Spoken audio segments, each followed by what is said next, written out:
welcome to the channel. If you're new here, I post vlogs of my life in the Bay Area and also tons of wedding content. If you are returning, we are back for part 5 of the wedding dress try-on series. So, if you haven't yet, go ahead and subscribe, click the notification bell, and be sure to catch up on everything you've missed so far. We're back with another round at Cocomelody, and you're probably wondering why, and I have a very good reason. So, my reason for coming back to Cocomelody is I'd actually gone to a bunch of boutiques in between my first and second visit. Between that time, I tried on a bunch of different styles and isolated the one I was really interested in, which is more of like that mermaid, trumpet, fitted type of style. So I actually fell in love with the dress and like very nearly wanted to buy it, except it was out of budget. So in my very first video, I tried on just like 5 very random silhouettes. It was the first place I went to with my mom and my sister, so we were kind of just open to trying a bunch of things. The second trip to Cocomelody was isolated on just those styles and just those silhouettes. So again, I perused the website and like specifically picked out which ones I wanted to try again. Also a quick tip, if you have to make an appointment for a bridal place, which most places do, I recommend getting like a mid-afternoon appointment.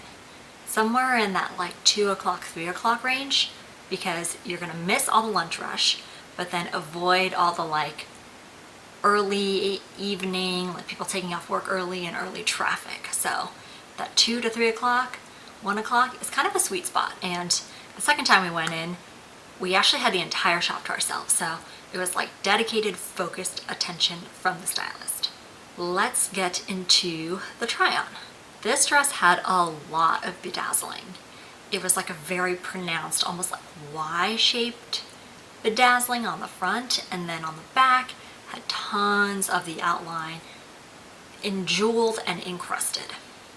In theory, this looked pretty good on like the mannequin and on the website, but once I put it on, I think I found it a little too overwhelming and just was not flattering on my neckline. Dress 2, this is a style called Tailor. I really like the idea of the corset on the top and kind of like a smooth, simple bottom, but the straps on this one kind of felt a little funky and a little bit thick. So if I were to have gotten this one, I would have either removed the straps completely or gone for like some skinny spaghetti straps. Dress 3 is also dress 3 and 4 because this style, Elaina, comes in 2 different colors. So it comes in a nude color and an ivory color. And I put this dress on and I put it on in the nude and I really liked it. Again, like that fitted corset top, but no distraction from straps. And it just like fit really nice and it felt sparkly and lacy and romantic. And so I definitely put this in like my maybe list. The fun thing about this dress though is that it comes with some optional pieces. So it comes with these optional sheer sleeves and a like detachable train. Not a fan of either one. I would definitely go with just like the dress itself, but I think it would be really fun to like take those sleeves, take the train, and like you could totally do a photo shoot with it, totally transform the dress, and you could almost like rewear this dress. Between the nude and the white version, I think I actually prefer the nude version slightly more because I feel like you can see more of the lace details in the corset. So having that like different color backdrop and underlay of the nude really makes that white lace stand out. Dress 5. This was the most promising of the dresses. This was the one when I found a style at a different shop I really liked. This is the one I kind of matched it up to on the Cocomelody website. So I knew in the second visit, like this was the one I absolutely had to try on. So I definitely called to make sure they had this one. This one is great because it has that sweetheart neckline with tons of beading, a lot of pattern through the waist, and then a very soft, romantic bottom flare out. The back was also super nice because like a lot of that detailing translates, but once I put it on, it was a little underwhelming. And this versus like the one I had just fallen in love with, there was a difference in the price, and you could definitely see it in these 2 styles. Dress 6. We don't have to go into this one a ton because It looked great on the rack, but once you put it on, there were these like weird ruffles and like the paisley pattern, just no. Dress 7 was definitely a contender. Ordinarily, I would not have picked this off the rack. This was definitely a mom pick, but I put it on, and even before I walked out of the dressing room, I kind of felt like, this is so beautiful. And I was totally taken aback by like the lace and the details on the top. It was just so beautiful, so intricate. It was like a mix of like romantic, classic, and understated. I walked out, and not gonna lie, my first reaction when I saw it in the mirror was like, wow, those are so like some big ruffles on the bottom. But the more I looked at it, the more I really started to like it. I think it's a great balance because you have such a fitted top that having that volume on the bottom, it totally works, and it's totally a balance.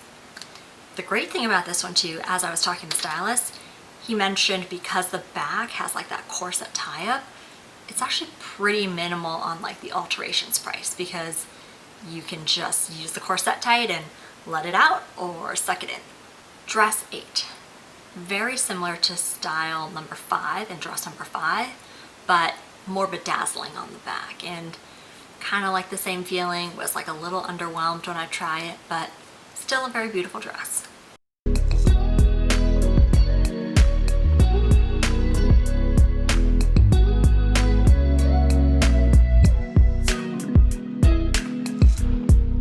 Dress 9, for me, was definitely no. I put it on and was like, nope, I'm good, but here's the photo of it anyway.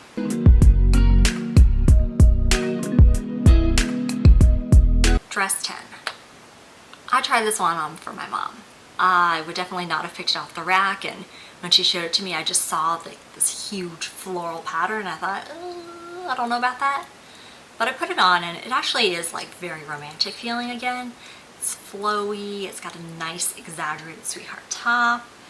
The floral is actually pretty nice, like having the big prints can work, but ultimately not really my style, not really what I was looking for.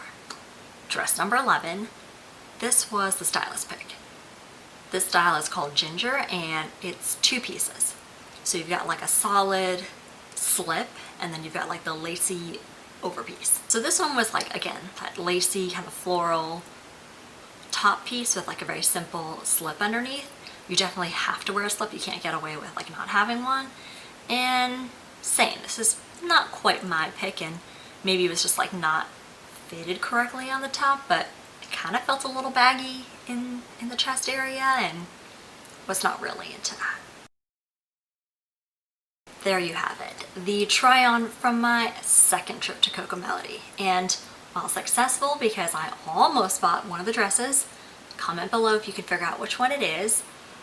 Ultimately, this is not where I bought my dress. So you're seeing everything we tried on here at Cocomelody. Thank you so much for watching. Thank you so much for subscribing. And if you haven't yet, go ahead and like this video.